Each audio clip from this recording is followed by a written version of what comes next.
মাসে এই দিন দুটোতে নিজেকে খুব শুদ্ধ মনে হয়। কারণ কী বলো তো, প্রত্যেক মাসে দুটো করে একাদশী পড়ে।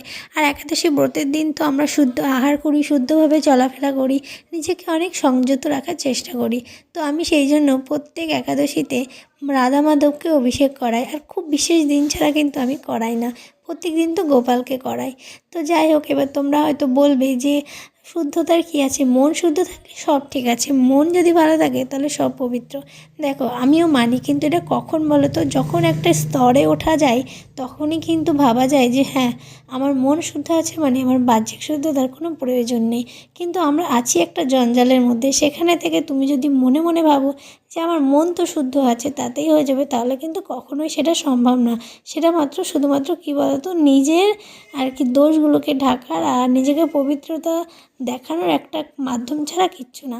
তাই আমি মনে করি শুদ্ধতার প্রয়োজন আছে। যখন আমরা সাংসারিকভাবে আছি, বিশেষ করে আমরা রজগুণের মানুষ বা তমগুণের মানুষ, আমরা কিন্তু এখনও সত্যগুণে উঠতেই পারিনি।